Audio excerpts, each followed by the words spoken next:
പരിശുദ്ധ അമ്മയ്ക്കും തിരുക്കുമാരനും എന്നെന്നും സ്തുതിയുണ്ടാവട്ടെ. എൻ്റെ പേര് റിനു, ഇതെൻ്റെ ഹസ്ബൻഡ് റോജിൻ. ഞങ്ങൾ ചെല്ലാനത്ത് നിന്ന് വരുന്നു. സേവർദേശ് ഇടവകാംഗങ്ങളാണ്. ഞാൻ ആദ്യമായിട്ട് കൃപാസനത്തിൽ വരുന്നത് 2012 അന്ന് എൻ്റെ BSc കഴിഞ്ഞ് നിൽക്കുന്ന സമയമാണ്. ആദ്യമായിട്ട് ഇവിടുത്തെ കൃപാഭിഷേക ധ്യാനം കൂടാനാണ് കൃപാസനത്തിലോട്ട് ഞാൻ ആദ്യമായി വരുന്നത്.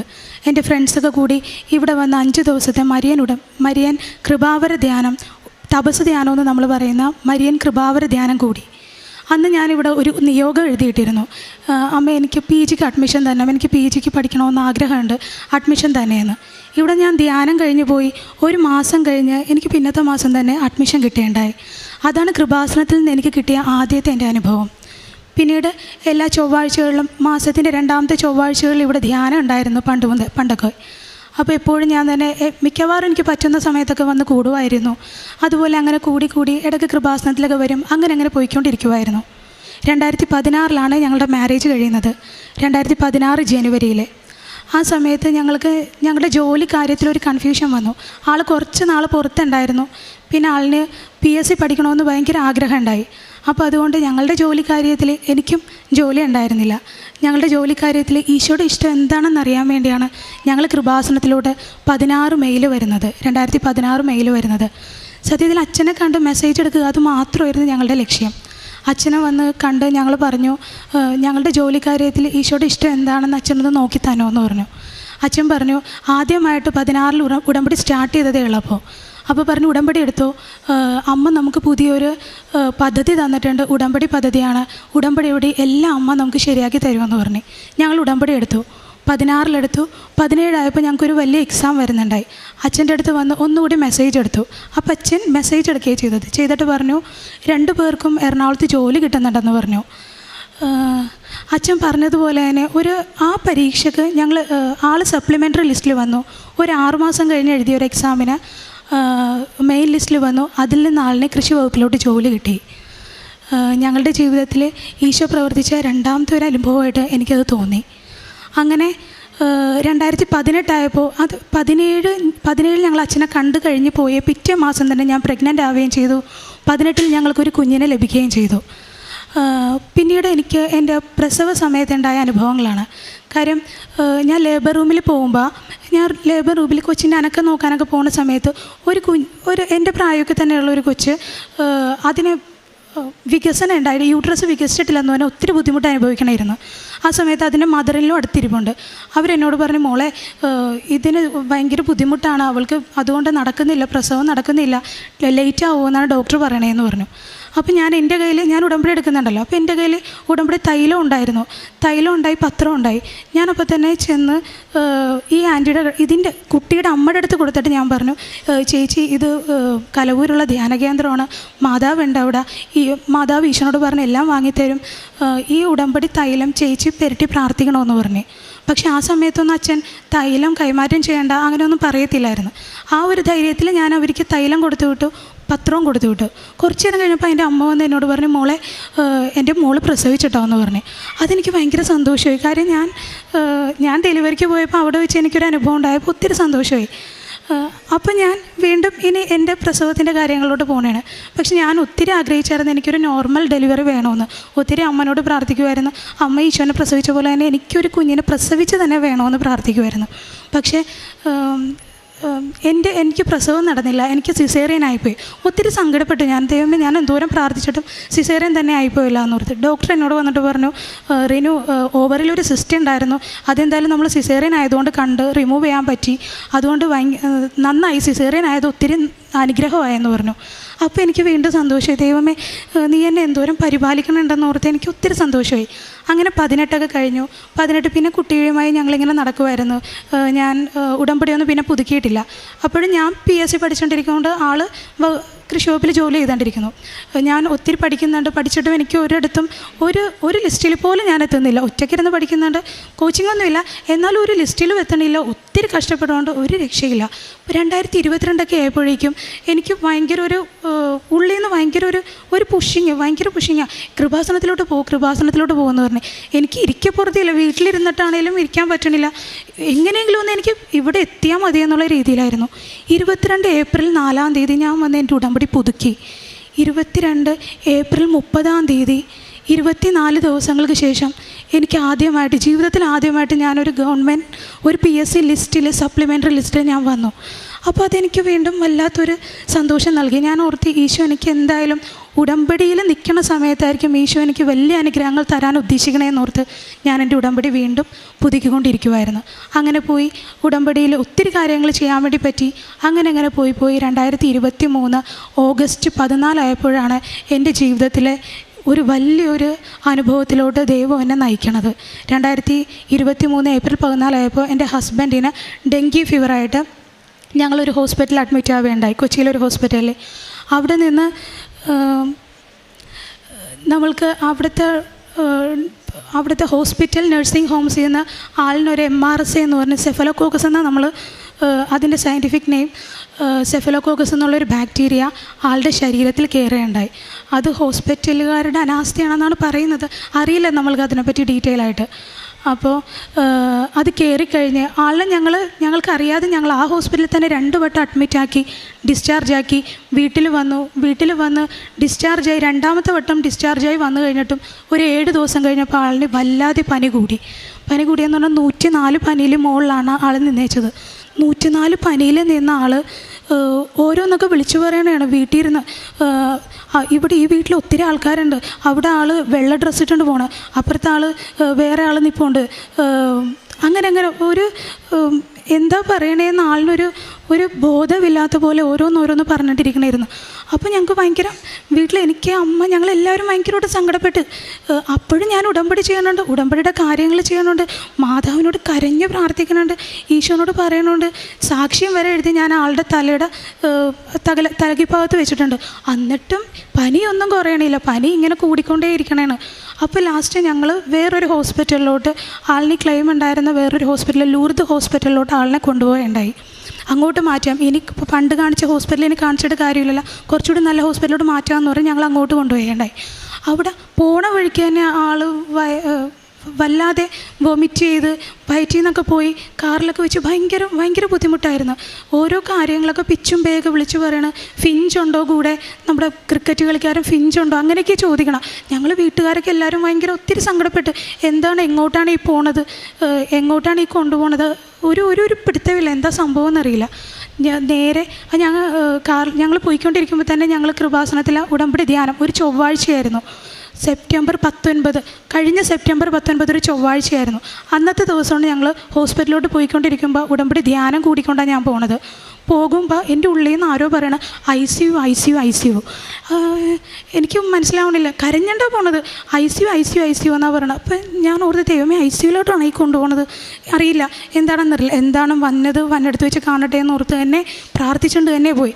അവിടെ ചെന്നപ്പോൾ തന്നെ ഡോക്ടർ പറഞ്ഞ് നേരെ ആൾ ICUലോട്ട് കയറ്റണോട്ടെ. ഞാൻ ഓർത്ത് ദൈവമേ നേരത്തെ തന്നെ ഇതെല്ലാം എന്നെ മുൻകൂട്ടി അറിയിക്കണേണ് തമ്പുരാനെ എന്ന് ഓർത്ത് ഇങ്ങനെ നിൽക്കണേണ്. ICUലോട്ട് നേരെ കയറ്റി ആളുടെ ഡീറ്റെയിൽസ് എല്ലാം എടുത്ത് പിറ്റേ ദിവസം ഡോക്ടർ ഞങ്ങളോട് പറഞ്ഞു, എന്നെ വിളിച്ചിട്ട് പറഞ്ഞു, പേര് കേട്ടിട്ടുണ്ടോയെന്നറിയില്ല, ഇൻഫെക്റ്റീവ് എൻഡോകാർഡിസൈറ്റിസ് എന്നാണ് ഈ രോഗത്തിൻ്റെ മെഡിക്കൽ നെയിം എന്ന് പറഞ്ഞു. എന്നോട് ഡോക്ടർ ചോദിച്ചു ഇതുവരെ കേട്ടിട്ടുണ്ടോ? ഞാൻ പറഞ്ഞു ഇല്ല. ഡെങ്കിപ്പനി എലിപ്പനി എന്നൊക്കെ കേട്ടിട്ടുണ്ടല്ലേ, ഇത് കേട്ടിട്ടില്ലല്ലേ എന്ന് പറഞ്ഞു. ഇല്ല ഡോക്ടർ കേട്ടിട്ടില്ല. അപ്പോൾ എന്നോട് ആൾ കാര്യങ്ങൾ പറഞ്ഞു തന്നു. ഇൻഫെക്റ്റീവ് എൻഡോകാർഡിറ്റിസ് എന്നാണ് ഈ രോഗത്തിൻ്റെ പേര്.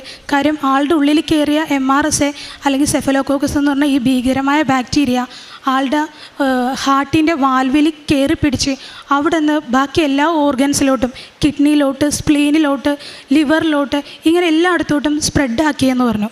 അപ്പോൾ ബാക്കി എല്ലാ ഭാഗവും ഇൻഫെക്റ്റഡ് ആയിട്ടിരിക്കണേണ്, ഞങ്ങൾക്കൊന്നും പറയാൻ പറ്റത്തില്ല, ICUന്ന് ഇറക്കാൻ പറ്റത്തില്ലെന്ന് പറഞ്ഞു. അപ്പോൾ ഞാൻ ആദ്യമായിട്ട് കേൾക്കണേ, എനിക്ക് എന്ത് ചെയ്യണമെന്നറിയില്ല, ഒരു പിടുത്തമില്ല. ആകെ ഉടമ്പടി മാത്രമുണ്ട് ഒരാശ്രയം. പിന്നെയെന്ന് പറഞ്ഞിട്ടുണ്ടെങ്കിൽ ആളെ ഞാൻ കല്യാണം കഴിക്കണ സമയത്ത് എൻ്റെ കല്യാണം ഉറപ്പിക്കണ സമയത്ത് ഞാൻ എൻ്റെ വീട്ടിൽ ഒറ്റയ്ക്കിരുന്ന് ഞാൻ പ്രാർത്ഥിച്ചായിരുന്നു, ഈശോ നീ എനിക്ക് വേണ്ടി കരുതി വെച്ചേക്കുന്നത് ഇത് തന്നെയാണോ, എനിക്കറിയില്ല, നീ എന്തായാലും എനിക്ക് എൻ്റെ ഇഷ്ടങ്ങളൊന്നുമല്ല, ഈശോയുടെ ഇഷ്ടം എൻ്റെ ലൈഫിൽ നിറവേറണമെന്ന് ഒത്തിരി ആഗ്രഹിക്കുന്ന ആളാണ് ഞാൻ. അപ്പോൾ പണ്ട് മുതലേ എനിക്കത് ചെറുപ്പം മുതലേ എനിക്ക് എല്ലാ കിട്ടണ അനുഗ്രഹവും ദൈവത്തിൻ്റെ ഒരു കയ്യൊപ്പ് അതിലുണ്ടാവണമെന്ന് എപ്പോഴും ഞാൻ ആഗ്രഹിക്കും. അതുകൊണ്ട് തന്നെ എൻ്റെ വിവാഹ ജീവിതത്തിലോട്ട് കടന്നപ്പോഴും ഞാൻ ഒത്തിരി പ്രാർത്ഥിച്ചായിരുന്നു, ഇത് തന്നെയാണോ എനിക്കുള്ളത്, ഈശോ നിൻ്റെ ഇഷ്ടം ഇതാണോ എന്ന് പറഞ്ഞ് ഞാനൊരു ദിവസം പ്രാർത്ഥിച്ചെടുത്തപ്പോൾ, നിശ്ചയത്തിൻ്റെ സമയത്ത് പ്രാർത്ഥിച്ചെടുത്തപ്പോൾ നിന്നെപ്പറ്റിയുള്ള എൻ്റെ പദ്ധതി നിൻ്റെ നാശത്തിനുള്ള ക്ഷേമത്തിനാണ് എന്നുള്ളൊരു വചനം കിട്ടിയായിരുന്നു. പക്ഷെ അത് ഞാൻ ജീവിതത്തിൽ വിശ്വസിച്ച പോലെ ഒരു വചനവും ഞാൻ അത്ര കാര്യമായിട്ട് വിശ്വസിച്ചിട്ടില്ല. അപ്പോൾ ഞാൻ ഓർത്ത് ഇതിൻ്റെ ദൈവം തന്നേക്കണേ, അപ്പോൾ ഇതിനെ പ്രൊട്ടക്റ്റ് ചെയ്യാനും ദൈവത്തിനറിയാം. അത് തന്നെയാണ് പോണ വഴിക്കും വന്ന വഴിക്കും ആളുടെ എന്ത് പറ്റിയാലും എനിക്കൊരു കുഴപ്പമില്ല. കാര്യം എൻ്റെ കയ്യിൽ ഈ വചനമുണ്ട്, ദൈവം എന്നെ വർഷങ്ങളായിട്ട് പരിപാലിച്ച് കൊണ്ടുപോകണ എൻ്റെ ദൈവമുണ്ട്, ഈ വചനമുണ്ട്. അതുകൊണ്ട് എനിക്ക് ഒരുപാട് അങ്ങോട്ട് തളർച്ചയില്ല, ഒത്തിരി തളർച്ചയൊന്നും എനിക്കില്ല. പോണ വഴി എനിക്കറിയാം ദൈവം പരിപാലിക്കും, എന്തായാലും ഉറപ്പുണ്ടെന്നുള്ള ആ ഒരു രീതിയിൽ തന്നെ ഞാൻ പോണേണ്. ഡോക്ടർ എന്നോട് പറഞ്ഞു ഇനി ICU മാറ്റാൻ പറ്റത്തില്ല. ആകെ സങ്കടമായി. പിറ്റേ ദിവസം ഞാൻ എനിക്ക് വീണ്ടും ഒരു പുഷപ്പ്, 37 വർഷത്തെ ഒരു പൗരോഹിത്യത്തിൻ്റെ ഒരു ബ്ലെസ്സിങ് ഉണ്ട്, ആ ബ്ലെസ്സിങ് പോയി നീ വാങ്ങെന്ന് പറഞ്ഞ് ഇങ്ങനെ ആരും ഉള്ളിൽ നിന്ന് ഇങ്ങനെ പറയണ പോലെ. അതെനിക്ക് തരാൻ പറ്റത്തില്ല, 37 വർഷത്തെ ബ്ലെസ്സിങ് എന്ന് പറഞ്ഞാൽ പറയണത്. അപ്പോൾ ഞാൻ 37 വർഷത്തെ ബ്ലെസ്സിങ് എന്ന് പറഞ്ഞാൽ അച്ഛൻ എപ്പോഴും ഉടമ്പടി ധ്യാനത്തിൽ പറയും 37 വർഷത്തെ പൗരോഹിത്യത്തിൻ്റെ കാര്യം അച്ഛൻ പറയുമല്ലോ. അപ്പോൾ ഞാൻ അച്ഛൻ്റെ ബ്ലെസ്സിങ് എങ്ങനെയെങ്കിലും പോയി വാങ്ങാനാണ് അമ്മ ആഗ്രഹിക്കണേന്ന് ഓർത്ത് അവിടെ നിന്ന് ഞാൻ പോകാനുള്ള കാര്യങ്ങളൊക്കെ ചെയ്യാൻ തുടങ്ങി. ഹോസ്പിറ്റലിൽ ഞാൻ പോകാനുള്ള കാര്യങ്ങളൊക്കെ ചെയ്യാൻ തുടങ്ങി. പിന്നെ ഹോസ്പിറ്റലിലോട്ട് കയറിയപ്പോൾ തന്നെ എനിക്ക് ഒത്തിരി സന്തോഷമാണ്. കാര്യം അവിടെ നിറച്ച അമ്മയാണ്, അമ്മയുടെ രൂപങ്ങളാണ് നിറച്ച്. കയറുമ്പോൾ തന്നെ ഈശോ, അമ്മ, ഏത് റൂമിലാണെങ്കിലും ഈശോ വേണ്ട അമ്മയുണ്ട്. അപ്പോൾ ഉറപ്പായി എന്ത് വന്നാലും ഇവിടെ നിന്ന് ദൈവം നമ്മളെ കരയേറ്റേ വിടുള്ളൂ എന്നുള്ള കാര്യത്തിൽ ഉറപ്പായി. അങ്ങനെ പിറ്റേ ദിവസം ഉടമ്പടിയിൽ നിൽക്കണേന് ഉടമ്പടിയിലെ കാര്യങ്ങളൊക്കെ അപ്പോഴും ചെയ്യുന്നുണ്ട്. ഇങ്ങോട്ട് അച്ഛനെ കാണാൻ വന്നിട്ടില്ല. പക്ഷേ പിറ്റേ ദിവസം ഡോക്ടർ പറയണേ നമുക്ക് ആളെ റൂമിലോട്ട് ഷിഫ്റ്റ് ചെയ്യാം. പിറ്റേ ദിവസം ICUയിൽ കയറ്റിൻ്റെ പിറ്റേ ദിവസം പറയണേ നമുക്ക് ഷിഫ്റ്റ് ചെയ്യാം. അത് ഞങ്ങൾക്ക് ആകെ അതിശയം. ഡോക്ടർ ഒരാഴ്ച കഴിയാതെ ഒന്നും പറയാൻ പറ്റത്തില്ലെന്ന് പറഞ്ഞ ഡോക്ടർ പിറ്റേ ദിവസം ഷിഫ്റ്റ് ചെയ്യാമെന്ന് പറഞ്ഞു. ഓക്കെ, റൂമിലോട്ട് ഷിഫ്റ്റ് ചെയ്തു. റൂമിലോട്ട് ഷിഫ്റ്റ് ചെയ്ത് കഴിഞ്ഞ് നെഫ്രോളജിസ്റ്റ്, കാർഡിയോളജിസ്റ്റ്, കാർഡിയാക് സർജൻ, പിന്നെ ഞങ്ങളുടെ ഫിസിഷ്യൻ, ഇങ്ങനെ 4 ഡോക്ടർമാരാണ് ആളെ നോക്കിയിരുന്നത്. ഞങ്ങളോട് വന്നിട്ട് പറഞ്ഞു ഞാനുണ്ട്, അനിയനുണ്ട്, അമ്മയുണ്ട് കൂടെ. ഞാനും അനിയനും മാത്രമേ ആ സമയത്ത് ഉണ്ടായുള്ളൂ. ഞങ്ങളോട് വന്നിട്ട് നെഫ്രോളജിസ്റ്റ് വന്നിട്ട് പറഞ്ഞു ഒരു വലിയൊരു ആൻറ്റിബയോട്ടിക്സ് ഇടാൻ പോകുന്നതാണ്, വാങ്കോമൈസിൻ എന്നാണ് അതിൻ്റെ പേര്. എന്തു വന്നാലും കിഡ്നി അടിച്ചു പോകുമെന്ന് പറഞ്ഞു. പിന്നെ ആളുടെ ചെവി ഉണ്ടാവത്തില്ലെന്ന് പറഞ്ഞു. ഈ 2 കാര്യങ്ങൾ എന്തായാലും സംഭവിക്കും, പിന്നെ നമ്മൾക്ക് ആളെ രക്ഷിച്ചാലേ പറ്റുള്ളൂ എന്ന് പറഞ്ഞു. ഒത്തിരി സങ്കടം എനിക്ക്. അപ്പോൾ അനിയൻ എന്നോട് ഇങ്ങനെ ചോദിച്ചു, ചേച്ചി അവൻ ജീവിതകാലം മൊത്തം ഒരു കിഡ്നി രോഗിയായിട്ട് നിൽക്കണ കാര്യമൊന്നും ആലോചിച്ചതെന്ന് ഇങ്ങനെ ചോദിച്ചു.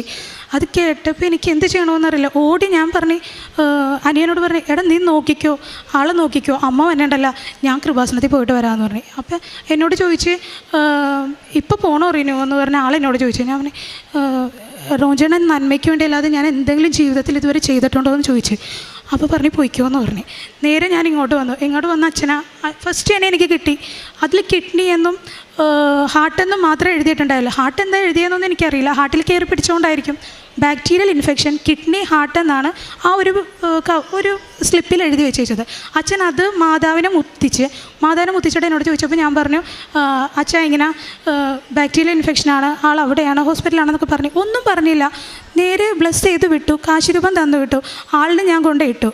2:30 മണിക്കാണ് ഞാനിവിടെ നിന്ന് ബ്ലെസ്സിങ് വാങ്ങണം. ആ കറക്റ്റ് 2:30 മണിക്കാണ് ആളിന് ആദ്യത്തെ ടെസ്റ്റ് ഡോസ് അവരിടുന്നത്. വാങ്കോമൈസിൻ്റെ ടെസ്റ്റ് ഡോസിന് അവരിടുന്നത് 2:30 മണിക്കാണ്. അങ്ങനെ ആ ഡോസ് ഇട്ട് ഞാനവിടെ ചെന്ന്. അപ്പോൾ നമ്മൾ ഓർക്കണേ എന്താ, ഇനിയെല്ലാം മാതാവ് നോക്കിക്കോളും, റെഡി ആയിക്കോളും. കൃപാസനത്തിൽ വന്ന് അച്ഛൻ്റെ അടുത്ത് ബ്ലെസ്സിങ് വാങ്ങി കാശുരൂപം കിട്ടി, എല്ലാം ഓക്കെ, ആളെ കൊണ്ടിട്ട് പ്രാർത്ഥിച്ച് ഇനി എല്ലാം റെഡിയാവുമെന്ന് ഓർത്ത് പിറ്റേ ദിവസം മുതൽ എനിക്ക് കിട്ടിയത് വീണ്ടും സഹനങ്ങളാണ്. കാര്യം എന്ന് പറഞ്ഞാൽ പിറ്റേ ദിവസം ഇപ്പോൾ ഡോക്ടർ വന്നിട്ട് പറഞ്ഞു ഇതൊക്കെ ഓക്കെ, പക്ഷേങ്കിലും ആളുടെ ഹാർട്ടിൻ്റെ വാൽവിൽ ഒരു വെജിറ്റേഷൻ ഉണ്ടെന്ന് പറഞ്ഞു. അപ്പോൾ വെജിറ്റേഷൻ എന്ന് പറഞ്ഞപ്പോൾ ഞങ്ങൾക്ക് മനസ്സിലായില്ല. അപ്പോൾ ചോദിച്ചു അതിങ്ങനെ ഒരു ഗ്രോത്താണ്, ബൾജിങ് പോലെ ഇങ്ങനെ ഒരു ഗ്രോത്ത് വന്നിട്ടുണ്ട് ആളുടെ ഹാർട്ടിൻ്റെ വാൽവിൽ. അപ്പോൾ അതങ്ങനെ നിൽക്കുമ്പോൾ ഹാർട്ടിലോട്ട് അങ്ങോട്ടും ഇങ്ങോട്ടും ബ്ലഡ് സർക്കുലേഷൻ നടക്കത്തില്ല, അതുകൊണ്ട് ഹാർട്ട് ഫെയിലിയറിലോട്ടാണ് പോയിക്കൊണ്ടിരിക്കുന്നത് എന്നുള്ള രീതിയിലോട്ട് ഞങ്ങളോട് പറഞ്ഞു. അപ്പോൾ അടുത്ത ദുരിതം ഈശോ എന്താ ഇത് എന്നുള്ള രീതിയിൽ നമ്മൾ ചോദിക്കുമല്ലോ. വീണ്ടും ദുരിതം 2-3 ദിവസം കഴിഞ്ഞ് വീണ്ടും അതൊക്കെ മനസ്സിലാക്കി വീണ്ടും പ്രാർത്ഥിച്ചു ഒരുങ്ങി വീണ്ടും പോണേണേ. അപ്പോൾ പിന്നീട് ഒരു 2 ദിവസം കഴിഞ്ഞപ്പോൾ അനിയൻ എന്നെ വിളിച്ച് പറയണ ചേച്ചി അവൻ്റെ ഹോസ്പിറ്റലിൽ നിന്ന് സാറുമാരെല്ലാവരും വന്നപ്പോൾ ഡോക്ടർ ഇങ്ങനെ പറഞ്ഞു സർജറി ചെയ്യാനാണെങ്കിൽ ഭയങ്കര പാടാണ്. കാര്യം എന്ന് പറഞ്ഞാൽ ആളിന് ആരോഗ്യം പോലും ഇല്ല. ഞാനും അനിയൻ ഒറ്റക്ക് കട്ടിൽ നിന്ന് വലിച്ചാണ് ഇറക്കണത്, അല്ലെങ്കിൽ ഞാനും അമ്മയും കൂടി വലിച്ചിറക്കും. ബാത്റൂമിൽ പോകാൻ പറ്റില്ല, ഒന്നും നിൽക്കാൻ പറ്റില്ല, ഇരിക്കാൻ പറ്റില്ല, ഫുഡ് കഴിക്കാൻ പറ്റില്ല, ഒന്നും ചെയ്യാൻ എഴുന്നേക്കാൻ പറ്റാത്ത ഒരാളായിട്ടാണ് ആൾ കിടക്കുന്നത്.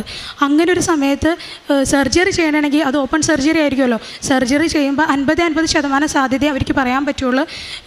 ഒന്നെങ്കിൽ ആൾ ജീവിതകാലം മൊത്തം കിടപ്പിലായി പോവും, അല്ലെങ്കിൽ 50% സാധ്യതയിൽ മാത്രമേ, ഒരു 90% പോലും പറയാതെ ഒരു 50% സാധ്യതയിൽ മാത്രമേ ആൾ എനിക്ക് തിരിച്ചു കിട്ടുള്ളൂ എന്ന് ഡോക്ടർ പറഞ്ഞു എന്ന് പറഞ്ഞ് അനിയൻ എന്നോട് പറഞ്ഞു. അതൊരു രാത്രി ഒരു 7 മണിയായപ്പോഴാണ് അനിയൻ എന്നെ വിളിച്ച് പറയണത് ഇങ്ങനെയൊക്കെ പറഞ്ഞു എന്ന്.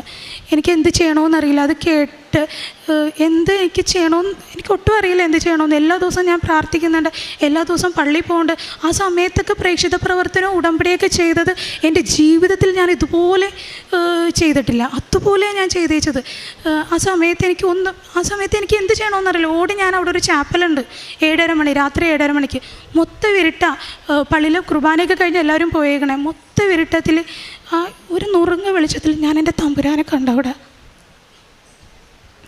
എൻ്റെ ദൈവത്തിനോട് ഞാൻ പറഞ്ഞു, അന്ന് ബൈബിൾ തുറക്കുമ്പോൾ എനിക്ക് കിട്ടണത് എന്നിൽ വിശ്വസിക്കുന്നവൻ ലജ്ജിതനാവുകയില്ലെന്നാ. ഈശോനോട് ഞാൻ പറഞ്ഞു, ഈശോ നീ അല്ലേ പറഞ്ഞത് നിന്നിൽ വിശ്വസിച്ചാൽ ലജ്ജിക്കേണ്ടി വരില്ലെന്ന്. ഞാൻ വിശ്വസിക്കുന്നുണ്ടെന്ന് ഈ ആൾക്കാർക്ക് എല്ലാവർക്കും അറിയാം, ഞാൻ വിശ്വസിക്കുന്നുണ്ടെന്ന്. നിനക്കും അറിയാം. കുഞ്ഞുനാൾ മുതൽ ഞാൻ കണ്ടു വളർന്നൊരു സത്യമുണ്ട്. എൻ്റെ പൊന്നു തമ്പുരാൻ ഒരിക്കലും എന്നെ കൈവിടൂലെന്ന് എനിക്കറിയാം. അത് ഈ ലോകം മൊത്തം നീ അറിയിച്ചു കൊടുക്കണേ, കാണിച്ചു കൊടുക്കണേ എന്ന് പറഞ്ഞ് ഞാൻ പറഞ്ഞ് കരഞ്ഞ് ഞാൻ വന്നു. അമ്മനോട് കാര്യങ്ങളൊക്കെ പറഞ്ഞു. അപ്പോൾ തന്നെ എനിക്ക് ഭയങ്കര ഒരു സന്തോഷം. സത്യത്തിൽ ഞാൻ ആ സമയത്ത് പൊളിച്ചാൽ കരഞ്ഞത്. ഒരാളും അവിടെ ഇവിടെ ഉണ്ടാകുന്നൊന്നും എനിക്കറിയില്ല. ഞാൻ വാവിട്ട് കരയണേ. എനിക്ക് എന്ത് ചെയ്യണമെന്നറിയാതെ വാവിട്ട് കരയണേ. വന്ന അമ്മനോട് പറഞ്ഞു. വീണ്ടും അതുപോലെ തന്നെ പ്രാർത്ഥന തുടർന്ന് കൊണ്ടുപോയി. അത് കഴിഞ്ഞപ്പോൾ അവർ വേറൊരു ആൻറ്റിബയോട്ടിക്സ് കൂടി ഇട്ട്, ഒരു ജെൻഡാമൈസിൻ എന്ന് പറഞ്ഞ ആൻറ്റിബയോട്ടിക്സ്. അതൊക്കെ എന്ത് വന്നാലും കിഡ്നി ഡാമേജ് ആവണം ആൻറ്റിബയോട്ടിക്സ് ആണെന്ന് ഡോക്ടർമാർ തന്നെ എന്നോട് പറഞ്ഞു കഴിഞ്ഞു. അത് കഴിഞ്ഞപ്പോൾ ഒരു 10 ദിവസം കഴിഞ്ഞപ്പോൾ ആൻറ്റിബയോട്ടിക്സ് ഒക്കെ ഇട്ടേണ്ടിയിരിക്കണേണ്. 10 ദിവസം കഴിഞ്ഞപ്പോൾ ഡോക്ടർ എന്നെ വിളിച്ചിട്ട് പറഞ്ഞ് 2 ദിവസം കഴിയുമ്പോൾ എക്കോക്ക് കൊണ്ടുപോകാം. എങ്ങനെയാണ് വെജിറ്റേഷൻ അപ്പോൾ ആ സമയത്ത് സെൻറ്റിമീറ്ററിലായിരുന്നു വെജിറ്റേഷൻ ഉണ്ടായിരുന്നത്. 2.5 അങ്ങനെ എന്തോ സെൻറ്റിമീറ്ററിലാണ് ഉണ്ടായിരുന്നത്. ഞാനും അമ്മയും ആ സമയത്ത് 153 പഠിച്ചപ്പോൾ എല്ലാ നേരവും ചൊല്ലുമായിരുന്നു ഞങ്ങൾ. ആ സമയത്ത് ഞങ്ങളുടെ ആ ഒരു എക്കോയുടെ പേപ്പർ വെച്ചിട്ട്, എക്കോയുടെ റിസൾട്ട് വെച്ചാണ് ഞങ്ങൾ എപ്പോഴും പ്രാർത്ഥിച്ചിരുന്നേച്ചത്. ആ റിസൾട്ടിൽ തൊട്ട് പ്രാർത്ഥിക്കുമായിരുന്നു, ആ സെൻറ്റിമീറ്ററിൽ തൊട്ട് പ്രാർത്ഥിക്കുമായിരുന്നു. സെൻറ്റിമീറ്റർ കണക്കിനുള്ള ആ സംഭവം മാറ്റി തന്നെ സർജറിയിലോട്ട് എത്തിക്കരുത് എന്നുള്ള രീതിയിൽ ഇപ്പോഴും പ്രാർത്ഥിക്കുമായിരുന്നു. അതിൻ്റെ ഫലമായിട്ട് ഡോക്ടർ ഇങ്ങനെ പറഞ്ഞു, 2 ദിവസം കഴിയുമ്പോൾ നമുക്ക് എക്കോ ചെയ്യാം. കാര്യം ബാക്ടീരിയ എല്ലാം നശിച്ചിട്ടുണ്ട്. എക്കോ ചെയ്ത് നോക്കാം എങ്ങനെയുണ്ട് എന്നുള്ളത് നോക്കാം, അല്ലെങ്കിൽ സർജറിയിലോട്ട് പെട്ടെന്ന് പോകാമെന്ന് പറഞ്ഞു. അതുപോലെ തന്നെ അപ്പോൾ എക്കോക്ക് പോകാൻ വേണ്ടി പോവാം. അപ്പോൾ സാധാരണ എനിക്ക് അനിയൻ കൂടെ ഉണ്ടായിരുന്നതുകൊണ്ട്, ആളുടെ അനിയൻ കൂടെ ഉണ്ടായിരുന്നത് അവനാണ് എല്ലാ കാര്യത്തിനും പോയിക്കൊണ്ടിരുന്നേച്ചത്. എക്കോക്ക് പോണതും ബാക്കി എല്ലാ കാര്യത്തിനും അവൻ തന്നെ പോയിക്കൊണ്ടിരുന്നേച്ചത്. അപ്പോൾ സർജറി പറഞ്ഞതുകൊണ്ട് നമ്മൾക്കൊരു സെക്കൻഡ് ഒപ്പീനിയൻ നോക്കണമെന്ന് ഓർത്ത് അവൻ വേറൊരു ഹോസ്പിറ്റലിൽ ഡോക്ടറിനെ കാണാൻ വേണ്ടി പോയിരിക്കുമായിരുന്നു. ആ സമയത്ത് എന്നോട് പറഞ്ഞു, ചേച്ചി തന്നെ എന്തായാലും പോകണം, എക്കോക്ക് പോകണം. ഞാൻ പറഞ്ഞു, എനിക്ക് അതിനുള്ള ധൈര്യമൊന്നും ഇല്ലല്ലോ ഉണ്ണി. അപ്പോൾ പറഞ്ഞു, അതൊക്കെ ഉണ്ടാവും, ചേച്ചി ഇതും പോകണം, അല്ലാതെ എനിക്ക് പറ്റത്തില്ലല്ലോ പോകാൻ വേണ്ടിയെന്ന് പറഞ്ഞു. ഓക്കെ. അപ്പോൾ ആ സമയത്ത് ഞാൻ ഇരുന്ന് പ്രാർത്ഥിച്ചു, കൊന്ത ചൊല്ലി പ്രാർത്ഥിച്ചു കഴിഞ്ഞപ്പോൾ, അപ്പോൾ അന്ന് എക്കോക്ക് പോകാനുള്ളത് ഒരു ചൊവ്വാഴ്ചയാണ്. അതിൻ്റെ തലേന്ന് ഒരു തിങ്കളാഴ്ച എൻ്റെ മദറിലോ ആളുടെ അമ്മ എന്നോട് ആ പ്രാവശ്യത്തെ സെപ്റ്റംബർ മാസത്തിലാണ് കൃപാസന പത്രം എന്നെ കാണിച്ചിട്ട് അമ്മ എന്നോട് പറഞ്ഞു, റിനു ഈ പത്രം വായിച്ചായിരുന്നാന്ന് ചോദിച്ചു. അപ്പോൾ ഞാൻ പറഞ്ഞു, ഇല്ലല്ല അമ്മയെ വായിച്ചില്ല. അപ്പോൾ ഒരു ഭാഗം എന്നോട് കാണിച്ചിട്ട് പറഞ്ഞു, ഇതൊന്ന് വായിക്കാമെന്ന് പറഞ്ഞു. ഞാൻ ജസ്റ്റ് വായിച്ചപ്പോൾ മോശ ഇസ്രായേൽ ജനത്തിനെ നയിച്ചു പോണ ആ ഒരു ഭാഗമാണ് അതിൻ്റെ അകത്ത് അച്ഛൻ കൊടുത്തേച്ചത്. അപ്പോൾ എന്താ, മോശ ഒറ്റക്കാണ്. ആ സമയത്ത് ഈശോനോട് ചോദിക്കുന്നുണ്ട്, ഞാനെങ്ങനെ ഒറ്റക്ക് പോകുമെന്നുള്ള രീതിയിൽ. അപ്പോൾ പറയും, ഒറ്റക്കാവുമ്പോൾ ദൈവം കൂടെ ഉണ്ടാവുമെന്ന്. അപ്പോൾ അതെന്നെ വല്ലാതെ സ്ട്രൈക്ക് ചെയ്തായിരുന്നു. പിറ്റേ ദിവസം അപ്പോൾ അമ്മ എന്നോട് പറഞ്ഞ്, ധൈര്യം കിട്ടണം, നമുക്ക് ഒന്നും കൂടി ആരാധന കൂടാൻ പ്രാർത്ഥിക്കാം. ഞാൻ പറഞ്ഞു, ഇല്ലമ്മ എനിക്ക് ധൈര്യത്തിന് കുറവൊന്നുമില്ല, കാര്യം ഞാൻ ഒറ്റക്കാവുമ്പോൾ ദൈവം ഉണ്ടല്ലോ കൂടെ. അപ്പോൾ അത് തലേ ദിവസം വായിച്ചപ്പോൾ അപ്പോൾ ഞാൻ ഓർത്ത്, ദൈവമേ നീ എന്നെ ഒരുക്കണേണ, ഓരോന്ന് നേരത്തെ കാര്യങ്ങളിങ്ങനെ പറഞ്ഞു തന്നു, നീ എന്നെ ഒരുക്കണേണ തമ്പുരാനെ എന്ന് പറഞ്ഞ് ഓർത്ത് എക്കോക്ക് ചെന്ന് എക്കോ എടുത്തു കഴിഞ്ഞ് വന്നു കഴിഞ്ഞപ്പോൾ ഡോക്ടർ എന്നോട് പറഞ്ഞു, സെൻറ്റിമീറ്ററൊക്കെ കാണാനും പോലില്ല കേട്ടോ, സാധനം കരിഞ്ഞു പോയെന്നാണ് തോന്നണേന്ന് പറഞ്ഞ്. ഒത്തിരി സന്തോഷം എനിക്ക്. ആ വെജിറ്റേഷൻ സർജറി വേണമെന്ന് പറഞ്ഞ സാധനം കരിഞ്ഞു പോയെന്ന് പറഞ്ഞപ്പോൾ ഒത്തിരി സന്തോഷം എനിക്ക്. പക്ഷേ ഒരു കാര്യം ഞാൻ പറയാൻ വിട്ടുപോയി. ഈ അന്ന് പ്രാർത്ഥിച്ചു വന്ന് ചാപ്പലിൽ ഞാൻ പോയി പ്രാർത്ഥിച്ച് വന്നു കഴിഞ്ഞപ്പോൾ ഒരു ജൂനിയർ ഡോക്ടർ കാണാൻ വേണ്ടി വന്നിരുന്നു. ആ ഡോക്ടർ പറഞ്ഞു ബാക്ടീരിയ ഒക്കെ ചത്തുപോയിട്ടുണ്ട്, പക്ഷേ നമ്മളുടെ പനി മാറണം, പനി മാറിയാലേ എന്തെങ്കിലും പറയാൻ പറ്റുള്ളൂ. പനി എപ്പോഴും 106, 103, 104 നിൽക്കണേ, പനി മാറാതെ ഒന്നും പറയാൻ പറ്റത്തില്ല, അല്ലെങ്കിൽ സർജറിയിലോട്ട് തന്നെ പോകും, പനി മാറിയാലേ രക്ഷയുള്ളെന്ന് പറഞ്ഞു. അന്ന് രാത്രി അത് ഡോക്ടർ വന്ന് പറഞ്ഞിട്ട് പോയി. അന്ന് പ്രാർത്ഥിച്ചു കഴിഞ്ഞപ്പോൾ ഒത്തിരി സങ്കടം വന്നു. ദൈവമേ എന്തായിരിക്കും അവസ്ഥയെന്ന് ഓർത്ത് ഒത്തിരി സങ്കടം വന്നിട്ട് എന്ത് ചെയ്തു, ഉടമ്പടി തൈലം എടുത്ത്, എല്ലാ ദിവസവും തൈലം പുരട്ടി പ്രാർത്ഥിക്കണേ, പക്ഷെ അന്ന് ഉടമ്പടി തൈലം എടുത്ത് ഞാൻ ആളുടെ നെഞ്ചത്ത് പുരട്ടിയിട്ട് എന്തോ ജീവിതത്തിൽ ഞാൻ ഇതുപോലെ ആ 2 ദിവസങ്ങളിൽ പ്രാർത്ഥിച്ചതുപോലെ ഞാൻ ജീവിതത്തിൽ ഇതുവരെ പ്രാർത്ഥിച്ചിട്ടില്ലെന്നാണ് എനിക്ക് തോന്നണം. അന്ന് ഞാൻ പ്രാർത്ഥിച്ചിട്ട് പറഞ്ഞ് വിശ്വാസ പ്രമാണം അത്രയും ഡീപ്പായിട്ട് എൻ്റെ ഉള്ളിൽ നിന്ന് ഞാൻ അന്ന് ചൊല്ലി, വിശ്വാസ പ്രമാണം ചൊല്ലി ഞാൻ ആ നെഞ്ചത്ത് കൈവച്ച് പ്രാർത്ഥിച്ച്. അന്ന് രാത്രി പനിയുണ്ടായി, പിറ്റേ ദിവസം രാവിലെ മുതൽ പനി കുറഞ്ഞ്. അപ്പോൾ എനിക്ക് ആ പിറ്റേ ദിവസം രാവിലെ മുതൽ പനി കുറഞ്ഞതാണ്, ആ പനി കുറയലാണ് മൊത്തത്തിന് ബാക്കിയുള്ള റിസൾട്ടുകളെല്ലാം പഴയ അവസ്ഥയിലോട്ട് വരാൻ വേണ്ടി കാരണമായത്. ആളുടെ സർജറി വേണ്ടെന്ന് ഡോക്ടർ എന്നോട് സർജറി വേണ്ടെന്ന് അപ്പോഴും പറഞ്ഞില്ല. വെജിറ്റേഷൻ കുറഞ്ഞിട്ടുണ്ട്, സെൻറ്റിമീറ്റർ കാണുന്നില്ല, വെജിറ്റേഷൻ കാണുന്നില്ല, കരിഞ്ഞു പോയെന്നാണ് തോന്നണത്, നമുക്കിനി ബാക്കി നോക്കി നിന്ന് കാണാമെന്ന് പറഞ്ഞു. അപ്പോൾ ഞാൻ ചോദിച്ചു സർജറി വേണ്ടല്ലേ? അപ്പോൾ ഇല്ല, അതൊന്നും പറയാനായിട്ടില്ല, സർജറിയുടെ കാര്യമൊന്നും പറയാനായിട്ടില്ലെന്ന് പറഞ്ഞു. ഞങ്ങൾ അവിടെ നിന്ന് ഡിസ്ചാർജ് ആക്കി വിട്ടു. ആളുടെ ഓഫീസിൽ നിന്ന് ആ സമയത്തൊക്കെ സാറുമാരൊക്കെ എന്നെ വിളിക്കുമായിരുന്നു. അവരൊക്കെ എന്നോട് ചോദിക്കും, എന്നോട് പറയും, റിനു സർജറി ആണെങ്കിൽ നമുക്ക് ബെറ്റർ ഓപ്ഷൻ നോക്കണം, വേറൊരു ഹോസ്പിറ്റലിലോട്ട് പോകണം. അവരോടൊക്കെ എല്ലാവരോടും ഞാൻ ക്രൈസ്തവരുണ്ട് അവരോടൊക്കെ ആ സമയത്തൊക്കെ ഞാൻ പറയുമായിരുന്നു, ഇല്ല ഞാൻ പ്രാർത്ഥിക്കുന്നുണ്ട്, സർജറി ഒന്നും വേണ്ടി വരില്ല, ഞാൻ പ്രാർത്ഥിക്കുന്നുണ്ട്. എന്ത് ധൈര്യത്തിലാണ് സത്യത്തിൽ ഞാനതൊക്കെ പറഞ്ഞതെന്ന് ഇപ്പം ഞാൻ ഓർക്കുമ്പോൾ എനിക്കറിയില്ല ആരാണ് എന്നെക്കൊണ്ട് അതൊക്കെ പറയിച്ചതെന്ന് എനിക്കറിയില്ല. ആ സമയത്ത് എത്രയോ പേരാണ് എന്നെ എപ്പോഴും കോൺടാക്ട് ചെയ്തുകൊണ്ടിരിക്കുന്നത്. അവരെല്ലാവരും ഈ കാര്യം പറയുമ്പോൾ, ഈ സർജറിയുടെ കാര്യം പറയുമ്പോൾ, ബെറ്റർ ഓപ്ഷൻ നോക്കണമെന്ന് പറയുമ്പോൾ ഇതാണ് ഞാൻ പറയണത്, ഇല്ല സർജറി ഒന്നും വേണ്ടി വരില്ല, എനിക്കറിയാം, ഞാൻ പ്രാർത്ഥിക്കുന്നുണ്ട്, എല്ലാവരും പ്രാർത്ഥിച്ചാൽ മതി, പ്രാർത്ഥിക്കുന്നുണ്ട്, ഈശോയും അമ്മയും കൂടെ ഉണ്ടാകും. ഞാൻ ഉടമ്പടി എടുത്തിട്ടുണ്ട്, കൃപാസനത്തിൽ ഉടമ്പടി എടുത്തിട്ടുണ്ട്. ഞാൻ ഓരോരുത്തരോട് പറയുമായിരുന്നു. എനിക്കറിയില്ല, അതിൽ അക്രൈസ്തവരായ ഒത്തിരി ഓഫീസേഴ്സ് ഉണ്ട്, അവരോടൊക്കെ എല്ലാം ഞാൻ പറയുമായിരുന്നു ഇങ്ങനെ. അപ്പോൾ ഒക്ടോബർ 19-ാം തീയതി 1 മാസത്തിന് ശേഷം ഞങ്ങൾ ഡിസ്ചാർജ് ചെയ്ത് വിട്ട് കഴിഞ്ഞ് 20 ദിവസം 2 ആഴ്ച കഴിഞ്ഞ് ചെല്ലണമെന്നാണ് പറഞ്ഞിരുന്നത്. 2 ആഴ്ച കഴിഞ്ഞ് ചെന്നപ്പോഴും ആ സമയത്തൊക്കെ 2 ആഴ്ചയോളമൊക്കെ ആ സമയത്തും ഈ എക്കോടെ ലിസ്റ്റ് വെച്ചുകൊണ്ട് തന്നെ ഞങ്ങൾ പ്രാർത്ഥിച്ചുകൊണ്ടിരുന്നത്. കാര്യം എന്ന് പറഞ്ഞാൽ ചെന്ന അന്ന് മുതൽ അവിടുത്തെ സർജൻ ഞങ്ങളോട് സർജറി എന്നല്ലാതെ ഒരു വാക്ക് പറഞ്ഞിട്ടില്ല. ഫിനാൻഷ്യലി ആൻഡ് മെൻ്റലി പ്രിപ്പേർഡ് ആയിക്കോ സർജറിക്ക്, ഇത് തന്നെയാണ് എപ്പോഴും പറയണത്. ആ സമയത്തൊക്കെ ഇത് വെച്ചിട്ട് ഉടമ്പടി പത്രം വെച്ചിട്ടും എക്കോ ലിസ്റ്റ് വെച്ചിട്ടും ഞാൻ പ്രാർത്ഥിക്കുമായിരുന്നു. രാവിലെ 5:30 മണിക്കും ആ സമയത്ത് ജപമാല ചൊല്ലുമ്പോഴും ഒക്കെ പ്രാർത്ഥിക്കുമായിരുന്നു, ഈശോ ആ സർജൻ്റെ വായിന്ന് സർജറി എന്നുള്ളൊരു വാക്കൊന്ന് മാറ്റി തന്നെ എന്ന് പറഞ്ഞ് അങ്ങനെ പ്രാർത്ഥിക്കുള്ളൂ. അമ്മ ആ വാക്കൊന്ന് മാറ്റി തന്നെ. 2 ആഴ്ച കഴിഞ്ഞ് ചെന്നപ്പോൾ സർജൻ എന്നോട് ഞങ്ങളോട് പറയണേ, ഇനി ഞങ്ങളെ കാണണ്ട, ഇനി എന്നെ കാണണ്ട, കാര്യം സർജറി ഒന്നും ഇല്ലല്ലോ, എന്നെ കാണേണ്ട കാര്യമില്ല. ഒത്തിരി സന്തോഷമായി. 2 ആഴ്ച കഴിഞ്ഞപ്പോൾ സർജറി ഒന്നും വേണ്ടെന്ന് പറഞ്ഞപ്പോൾ എൻ്റെ ദൈവം നമ്മൾ കരുതുന്ന പോലെ ഒരു കരുതൽ എനിക്കത് പറഞ്ഞറിയിക്കാൻ പറ്റണില്ല. എന്താണ് തമ്പുരാൻ നമ്മളോട് ഇത്ര സ്നേഹം കാണിക്കണമെന്ന് എനിക്കറിയില്ല സത്യത്തിൽ എന്താണെന്ന്. അത് കഴിഞ്ഞ് വന്നിട്ട് വീണ്ടും 2 ആഴ്ച കഴിഞ്ഞപ്പോൾ ചെല്ലാൻ വേണ്ടി പറഞ്ഞിരുന്നു ഡോക്ടർ. 2 ആഴ്ച കഴിഞ്ഞ് ചെല്ലാൻ പറഞ്ഞിരുന്നു. ആ സമയത്ത് 2 ആഴ്ച കഴിഞ്ഞപ്പോൾ ഞാൻ പ്രാർത്ഥിക്കണേ, ആളിന് ഒത്തിരി മരുന്നുകളുണ്ട്. അപ്പോൾ ഞാൻ പ്രാർത്ഥിക്കണേ, ഇത്രയും ആൻറ്റിബയോട്ടിക്സും സാധനങ്ങളും എല്ലാം വിട്ടേക്കണേല്ലേ, അടിച്ചു പോകുമെന്ന് പറഞ്ഞാൽ കിഡ്നി, അടിച്ചു പോകുമെന്ന് പറഞ്ഞാൽ ചെവി, പോകുമെന്ന് പറഞ്ഞാൽ ഹാർട്ട്, ഇതെല്ലാം സംരക്ഷിച്ച് നിർത്തിയേക്കണേ. ഒരു കുഴപ്പമില്ലാതെ എത്ര വലിയ ആൻറ്റിബയോട്ടിക്സും വാങ്കോമൈസിനും ജെൻഡാമൈസിനും ഓടിക്കേറി നടന്ന ശരീരത്ത് ഒരു കുഴപ്പമില്ലാതെ ഇത്രയും ഇപ്പോൾ പെർഫെക്റ്റാണ് ആളുടെ എല്ലാ സംഭവങ്ങളും ഓക്കെയാണ്. ക്രിയാറ്റിനും എല്ലാ സാധനങ്ങളും ഓക്കെ. ഞങ്ങൾ അവിടെ നിന്ന് പോന്നപ്പോൾ തന്നെ 1 കൊല്ലം ആയല്ലോ, ഇപ്പോൾ എല്ലാം ഓക്കെ ആയിട്ടാണ് വിട്ടേക്കണത്. അപ്പോഴും 2 ആഴ്ച കഴിഞ്ഞ് വീണ്ടും അടുത്ത വിസിറ്റിങ്ങിന് 2 ആഴ്ച കഴിഞ്ഞ് ചെല്ലാൻ പറഞ്ഞപ്പോൾ ഞാൻ പറഞ്ഞു, എത്രയോ ആൻറ്റിബയോട്ടിക്സ് കയറി ഇറങ്ങി ശരീരവും തമ്പുരാനെ, ഇനിയും മരുന്നാണ് ഇങ്ങനെ കൊണ്ടുപോകാൻ വേണ്ടി പോണത്. ഡോക്ടറിനോട് ആ മരുന്നൊന്നും മതിയാക്കി, എല്ലാ മരുന്നും ഒന്നും മതിയാക്കാൻ വേണ്ടി അമ്മ ഒന്ന് ഈശോനോട് പറയണേ ഏട്ടാന്നേ പറഞ്ഞുള്ളൂ. പക്ഷേ എങ്കിലും 2 ആഴ്ച കഴിഞ്ഞ് ചെന്നപ്പോൾ ഡോക്ടർ ഞങ്ങളോട് പറയണേ, മരുന്നൊന്നും ഇനി റോജിന് വേണ്ട കേട്ടോ, റോജിന് വൈറ്റമിൻ ടാബ്ലറ്റും ഉണ്ട്, അത് മാത്രം മതി കേട്ടോ എന്ന് പറഞ്ഞേ. എനിക്കറിയില്ല എന്താണ്, പ്രാർത്ഥിക്കണം എല്ലാം കിട്ടിക്കൊണ്ടിരിക്കും. ആദ്യം നമ്മൾ വല്ലാതെ സഹനത്തിൻ്റെ തീച്ചുളയിൽ കൊണ്ടുപോയിട്ട് അവസാനം വലിയൊരു പൂങ്കാവനം നമുക്ക് വേണ്ടി ഒരുക്കി തന്നിട്ടുണ്ട് തമ്പുരാൻ. അതെൻ്റെ ലൈഫിലൂടെ മനസ്സിലാക്കി അനുഭവിച്ചറിഞ്ഞ് ഇപ്പോഴും അനുഭവിച്ചു കൊണ്ടിരിക്കുന്ന ആളാണ് ഞാൻ. ഇതാണ് എൻ്റെ ലൈഫിൽ ദൈവം പ്രവർത്തിച്ച ഏറ്റവും വലിയ അത്ഭുതമായിട്ട് ഞാൻ കാണുന്നതും അറിയുന്നതും പറയുന്നതും വിശ്വസിക്കുന്നതും. പിന്നീട് ഉടമ്പടിയിൽ ഞാൻ വെക്കാത്ത, ഇതൊക്കെ ഒന്നും ഉടമ്പടിയിൽ വെക്കാത്ത കാര്യങ്ങളാണല്ലോ. അതുപോലെ തന്നെയാണ് ഞങ്ങളുടെ വീട് തൊട്ടടുത്ത്, എൻ്റെ വീട് തൊട്ടടുത്ത്, കടലിൻ്റെ തൊട്ടടുത്താണ് എൻ്റെ വീട്. അപ്പം കടൽ കയറി കഴിഞ്ഞിട്ടുണ്ടെങ്കിൽ ആ സമയത്തൊന്നും സീവാളൊന്നും കാര്യമായിട്ടില്ല. ഞങ്ങൾ ഈ കൊച്ചിക്കാരാണ്, അപ്പോൾ അതുകൊണ്ട് അധികം സീവാളൊന്നുമില്ല, ചെല്ലാനമാണ് പ്രദേശം.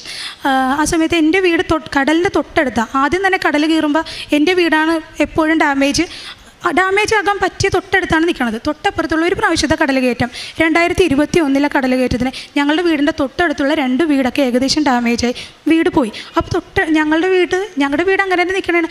ഞാനും അമ്മയും അപ്പയൊക്കെ കൂടി ഭയങ്കര പ്രാർത്ഥനയാണ് ആ സമയത്ത് അവിടെ കൃപാസനത്തിൽ പ്രത്യക്ഷിക്കുന്ന പ്രാർത്ഥനയും തിരിയും അമ്മ പിടിച്ചിരുന്ന വെച്ചാൽ തിരിയുണ്ടായിരുന്നു. ആ സമയത്ത് അമ്മ പുറത്ത് കരുണക്കൊന്ന് ചൊല്ലണ സമയത്ത് ഞാനും അപ്പയും കൂടി ഇരുന്ന് പ്രത്യക്ഷീകരണ പ്രാർത്ഥന കൈ വിരിച്ച് വെച്ച് പ്രാർത്ഥിച്ചായിരുന്നു. അതിൻ്റെ ഫലമായിട്ട് അന്ന് ഞങ്ങളുടെ വീടിന് മാത്രം ഒരു കുഴപ്പമില്ലാതെ മാതാവ് ആ വീടിനെ സംരക്ഷിച്ചു. അത് കഴിഞ്ഞ് പിന്നത്തെ കൊല്ലം ഞങ്ങൾക്കിവിടെ ടെട്രോപോഡിൻ്റെ പണിയൊക്കെ നടക്കുകയും ആ പ്രദേശം തന്നെ തമ്പുരാൻ സംരക്ഷിച്ച് ആ ഒരു രീതിയിലോട്ട് ഞങ്ങൾക്ക് വലിയൊരു അനുഗ്രഹമായിട്ട് അത് മാറി. ആ ഒരു കൊല്ലം അവിടെ എല്ലായിടത്തും വെള്ളം കയറിയിട്ട് ഞങ്ങളുടെ വീട്ടിൽ മാത്രം വെള്ളമൊന്നും കയറിയില്ല. ആ വീട് അല്ലെങ്കിൽ പെട്ടെന്ന് നശിച്ചു പോകുമായിരുന്ന ആ വീടിന് ഒരു കുഴപ്പമില്ലാതെ ഇപ്പോഴും തമ്പുരാൻ സംരക്ഷിച്ച് നിർത്തിയിട്ടുണ്ട്. ഇത്രയും ഇനിയും ചെറുതും വലുതുമായി ഒത്തിരി കാര്യങ്ങൾ എൻ്റെ ലൈഫിലുണ്ട്. അതൊന്നും പറഞ്ഞാൽ സത്യത്തിൽ ഇന്നത്തെ ദിവസം തീരത്തില്ല. അതുപോലെയുള്ള കാര്യങ്ങളുണ്ട് എനിക്ക്. ഇനി ഞാൻ സത്യത്തിൽ ഉടമ്പടി പുതുക്കിക്കൊണ്ട് പോകുന്നത് പോലും എൻ്റെ ജോലി കാര്യത്തിന് വേണ്ടിയാണ്. പക്ഷേ അതിനേക്കാളൊക്കെ ഏറെ ദൈവം എന്നിലൂടെ പ്രവർത്തിച്ചുകൊണ്ടിരുന്നേച്ചത് വലിയ വലിയ കാര്യങ്ങളാണ്. പ്രേക്ഷിത പ്രവർത്തനമൊക്കെ എൻ്റെ ലൈഫിൽ ഞാൻ ചെയ്യണത് എങ്ങനെയാണെന്ന്, ഞാൻ എന്താ അങ്ങനെയൊക്കെ ചെയ്തു പോകണമെന്ന് പോലും ഞാൻ ഓർത്തു പോയിട്ടുണ്ട്. എന്നെക്കൊണ്ട് ഇതൊക്കെ പറ്റുമോ? 3 കെട്ട് പത്രവും വാങ്ങിക്കൊണ്ട് ചെല്ലാനത്ത് നിന്ന് ജനറൽ ഹോസ്പിറ്റലിലോട്ട് പോകും. ഒരു ദിവസം ഫുള്ള് ഞാൻ ഹോസ്പിറ്റലിൽ സ്പെൻഡ് ചെയ്യും. ഹോസ്പിറ്റലിലെ ആൾക്കാർക്ക് പത്രം കൊടുക്കും. പത്രം കൊടുത്ത് പറഞ്ഞ് എൻ്റെ അനുഭവം പറയും. വിശ്വാസ പ്രമാണം അറിയില്ലെങ്കിൽ സാക്ഷ്യങ്ങളിൽ കാണുന്ന പോലെ വിശ്വാസ പ്രമാണം എഴുതി പഠിപ്പിച്ച് കാശുരൂപങ്ങളും ഉപ്പും എല്ലാ സാധനവും ഞാൻ ഇവിടെ വരുമ്പോൾ അതെല്ലാം വാങ്ങിക്കൊണ്ടാണ് പോകുന്നത്.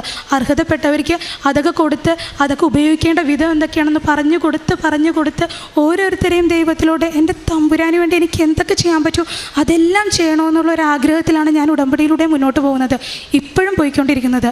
പിന്നെ കാരുണ്യ പ്രവൃത്തികളെന്ന് പറയുന്നത്, കാരുണ്യ പ്രവൃത്തികൾ സത്യത്തിൽ എനിക്ക് ഒത്തിരി ചെയ്യാൻ ഇഷ്ടമുള്ള ആളാണ്. എനിക്ക് ചെയ്യാനൊന്നും പറ്റാതിരിക്കുന്ന സമയത്താണ് ഞാൻ ഉടമ്പടിയിലോട്ട് വരുന്നത്. അപ്പോൾ ഓരോ കാര്യങ്ങൾ ഉടമ്പടിക്ക് വേണ്ടി ചെയ്യണം, ഉടമ്പടിക്ക് വേണ്ടി എന്തായാലും എനിക്കത് ചെയ്തേ പറ്റൂ. അപ്പോൾ എനിക്ക് എൻ്റെ സ്വപ്നങ്ങളും എനിക്ക് കാരുണ്യ പ്രവൃത്തികൾ ഒത്തിരി എനിക്ക് ഇഷ്ടമാണ്. ഒത്തിരി പേരെ എനിക്ക് സഹായിക്കുന്നത് ഭയങ്കര ഇഷ്ടമാണ്. അതെല്ലാം എൻ്റെ സ്വപ്നങ്ങളിലൂടെ ഉടമ്പടിയിലൂടെ എൻ്റെ സ്വപ്നങ്ങളെല്ലാം സാക്ഷാത്കരിക്കാൻ എനിക്ക് പറ്റുന്നുണ്ട്. പിന്നെയെന്ന് പറഞ്ഞിട്ടുണ്ടെങ്കിൽ എൻ്റെ പേര് മരിയ റിനു എന്നാണ്. എന്നാലും മരിയ എന്നാണേലും ഈശോനോടാണ് എനിക്ക് ഏറ്റവും അധികം സ്നേഹം. അമ്മ മാതാവിനോട് എനിക്ക് കാര്യമായ സ്നേഹമൊന്നും ഉണ്ടായിട്ടില്ല ഇതുവരെയല്ല, എനിക്ക് കാര്യമായ സ്നേഹമൊന്നും ഉണ്ടായിട്ടില്ല. അപ്പം ഉടമ്പടി എടുത്തു കഴിഞ്ഞപ്പോൾ മാതാവിനെ സ്നേഹിക്കാതെ പറ്റത്തില്ലല്ലോ, നമുക്ക് ഈശോയിലോട്ട് കിടക്കാനുള്ള വലിയ മാർഗ്ഗം മാതാവാണല്ലോ. അപ്പോൾ അമ്മനോട് തന്നെ ഞാൻ പറയും, അമ്മനോട് എനിക്ക് വലിയ സ്നേഹമൊന്നും ഇല്ല കേട്ടോ, എനിക്ക് എങ്ങനെയെങ്കിലും അമ്മനോടുള്ളൊരു സ്നേഹം വരണം. കാര്യം ഈശോ എൻ്റെ ജീവനാണ്, ഈശോ വിട്ടൊരു കളി എനിക്കില്ല. പക്ഷേ എങ്കിലും അമ്മനോട് എനിക്കൊരു സ്നേഹം വന്നുവെന്നോർത്ത് ഞാൻ എന്ത് ചെയ്യും, അമ്മയുടെ വലിയ ഭക്തനായിരുന്ന പാപ്പട, നമ്മുടെ ജോൺ പോൾ പാപ്പട ടോക്കൊക്കെ ഉണ്ട്, യൂട്യൂബിലൊക്കെ കിട്ടും, അതൊക്കെ ഞാൻ ഇടയ്ക്കിരുന്ന് കാണും. പിന്നെ എന്താണ് ജോൺ പോൾ പാപ്പട ഓരോ പിക്സ് ഒക്കെ കാണുമ്പോൾ മാതാവുമായിട്ട് നിൽക്കണം, മാതാവിനോടുള്ള സ്നേഹം, മാതാവിനെ പറ്റി അച്ഛൻ പാപ്പ പറയണത് അതൊക്കെ എല്ലാം അങ്ങനെയെല്ലാം കേട്ട് വന്ന് എനിക്ക് മാതാവിനോട് ഉള്ളിൻ്റെ ഉള്ളിൽ ഞാൻ മനഃപൂർവ്വം ഞാൻ ഇഷ്ടം ഉണ്ടാക്കിയെടുക്കുമായിരുന്നു. പിന്നെ അതുപോലെ തന്നെ നമ്മുടെ അച്ഛൻ്റെ ജോസഫ് അച്ഛൻ്റെ ഷെക്കീന ടി വിയിൽ ഇതുണ്ടാവും, ഷെക്കീന ടി വിയിൽ അച്ഛൻ്റെ ധ്യാനമല്ല, അച്ഛൻ കൃപാസനത്തിനെ പറ്റി പറയുന്ന ഒരു ടോക്കുണ്ട്, അത് ഞാൻ കേട്ടിരിക്കും. അതൊക്കെ ഞാൻ കേട്ട് വരുമ്പോൾ അച്ഛന് ഗിഫ്റ്റ് കിട്ടിയതും അമ്മ മാതാവിൻ്റെ ജൂണിൽ അച്ഛൻ്റെ ബർത്ത്ഡേക്ക് ഗിഫ്റ്റ് കിട്ടിയതും ആ കാര്യങ്ങളൊക്കെ എല്ലാം കേട്ട് കണ്ടെല്ലാം വരുമ്പോൾ എനിക്ക് വീണ്ടും അമ്മനോട് അങ്ങനെ ഉള്ളിൻ്റെ ഉള്ളിൽ ഞാൻ അറിയാതെ എനിക്ക് അമ്മനോട് ഒത്തിരി സ്നേഹമായി. ഇപ്പം ആരെ കണ്ടാലും ഞാൻ മനസ്സിൽ എന്തെനിക്ക് വന്നാലും ആദ്യം ഞാൻ വിളിക്കണം അമ്മയെന്നാണ്. കാര്യം ഇപ്പം എനിക്ക് അമ്മയുടെ കൂടെ നിന്ന് എൻ്റെ ഈശോനെ ഒത്തിരി സ്നേഹിക്കാൻ വേണ്ടി സാധിക്കുന്നുണ്ട്.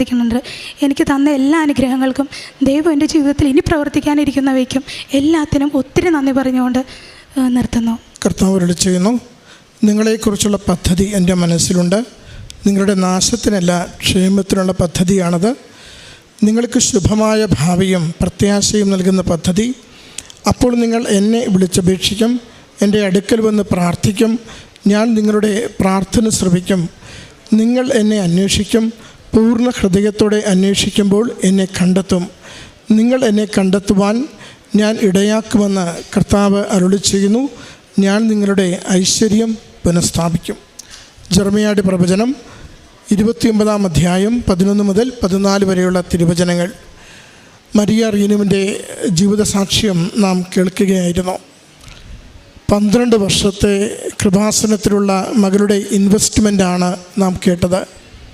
എത്രത്തോളം അമ്മ മാതാവിൽ ശരണപ്പെട്ടുകൊണ്ട് ജീവിതത്തെ കൊടുക്കുകയും ഏതാണ്ട് കുഞ്ഞുനാൾ മുതൽ അമ്മയിൽ ആശ്രയിച്ച് പ്രാർത്ഥിക്കുകയും ജീവിതത്തിൻ്റെ ഏതൊരു ക്ലേശത്തിലും അമ്മ മാതാവ് ഈശോയോട് പറഞ്ഞ് ജീവിതത്തിന് ഏറ്റവും കൃപയുള്ള അനുഗ്രഹങ്ങൾ നൽകുമെന്ന മകളുടെ വിശ്വാസമാണ് മകൾ പങ്കുവച്ചത്. അത് മകളുടെ പഠനത്തെക്കുറിച്ച്, ജീവിത പങ്കാളിയുടെ ജോലിയെക്കുറിച്ച്, അവർക്ക് ലഭിച്ച ആദ്യത്തെ കുഞ്ഞിനെക്കുറിച്ച്, അതിനെല്ലാം ഉപരി ജീവിത പങ്കാളിക്ക് വന്ന വലിയ ഒരു അസുഖം, മരണത്തിൻ്റെ വക്കോളമെത്തിയ ജീവിതത്തെ ദൈവം കരം പിടിച്ച് ആരോഗ്യത്തോടെ മകൾക്ക് തിരികെ നൽകിയതിൻ്റെ സാക്ഷ്യമാണ് നാം കേട്ടത്. സങ്കീർത്തനം 23:4 നാം വായിക്കുന്നുണ്ട്. മരണത്തിൻ്റെ നിഴൽ വീണ താഴ്വരയിലൂടെയാണ് ഞാൻ നടക്കുന്നതെങ്കിലും അവിടുന്ന് കൂടെയുള്ളതിനാൽ ഞാൻ ഒന്നിനെയും ഭയപ്പെടുകയില്ല. അങ്ങയുടെ ഊന്നുവടിയും ദണ്ഡും എനിക്ക് ഉറപ്പേകുന്നു. മകൾ ഏകദേശം 30ഓളം അനുഭവങ്ങളാണ് ഇവിടെ പങ്കുവച്ചത്.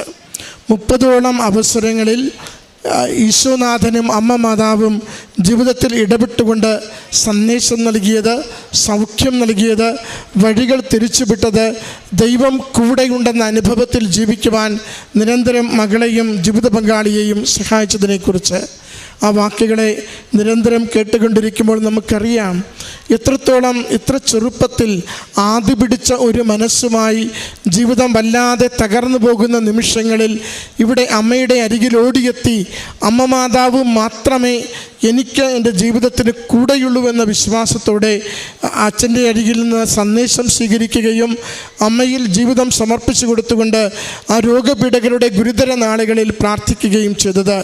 അവൾ തന്നെ പറയുന്നുണ്ട്, എനിക്ക് ഓരോ നിമിഷവും ഓരോ വചനം ലഭിച്ചിരുന്നു. ആ വചനമായിരുന്നു എന്നെ നയിച്ചുകൊണ്ടിരുന്നത്. സങ്കീർത്തനം 34:5 മുതൽ 8 വരെ അവൾ ഇവിടെ ഇടയ്ക്ക് ആവർത്തിക്കുന്നുണ്ടായിരുന്നു. അവിടുത്തെ നോക്കിയവർ പ്രകാശിതരായി, അവർ ലജ്ജിതരാവുകയില്ല. ഈ എളിയവൻ നിലവിളിച്ചു, കർത്താവ് കേട്ടു, എല്ലാ കഷ്ടതകളിൽ നിന്ന് അവനെ രക്ഷിക്കുകയും ചെയ്തു. കർത്താവിൻ്റെ ദൂതൻ ദൈവഭക്തരുടെ ചുറ്റും പാളയമടിച്ച് അവരെ രക്ഷിക്കുന്നു. കർത്താവ് എത്ര നല്ലവനെന്ന് രുചിച്ചറിയുവൻ, അവിടുത്തെ ആശ്രയിക്കുന്നവൻ ഭാഗ്യവാൻ. ഈ കുടുംബം ദൈവത്തിൽ ആശ്രയിച്ച് ലഭിച്ച വലിയ അനുഗ്രഹങ്ങളെയാണ് ഈ കഴിഞ്ഞ നിമിഷങ്ങളിൽ നമ്മോട് പങ്കുവച്ചത്. അനുഗ്രഹത്തിൻ്റെ പെരുമഴയാണ് ഈ മകൾ ലോകത്തോട് സാക്ഷ്യപ്പെടുത്തുന്നത്. ശരണപ്പെട്ടുകൊണ്ട് ജീവിതത്തിൻ്റെ ഏതൊരവസ്ഥയിലും നാം എത്ര ക്ലേശത്തിലൂടെയാണ് കടന്നു പോകുന്നതെങ്കിലും ഈ അമ്മയുടെ അരികിൽ തിരുക്കുമാരൻ്റെ സന്നിധിയിൽ നമ്മുടെ ജീവിതം സമർപ്പിച്ച് പ്രാർത്ഥിക്കാം. സൗഖ്യവും അനുഗ്രഹവും അവൻ നമുക്ക് നേടിത്തരിക തന്നെ ചെയ്യും. ആ പ്രത്യാശയോടുകൂടി ഈ സാക്ഷ്യം ദൈവപിതാവിന് സമർപ്പിച്ച് നല്ല കരഘോഷത്തോടുകൂടി നമുക്ക് നന്ദി പറയാം. അത്യപൂർവ ദൈവാനുഭവങ്ങൾ ഇനി നിങ്ങൾക്കും സ്വന്തം. ഈ യൂട്യൂബ് ചാനൽ ഇതുവരെ സബ്സ്ക്രൈബ് ചെയ്തിട്ടില്ലെങ്കിൽ ഇപ്പോൾ തന്നെ സബ്സ്ക്രൈബ് ചെയ്യുക. ഈ വീഡിയോ ഇപ്പോൾ തന്നെ നിങ്ങളുടെ സുഹൃത്തുക്കൾക്ക് ഷെയർ ചെയ്തുകൊണ്ട് കർത്താവിൻ്റെ പ്രേക്ഷിതരാകുക.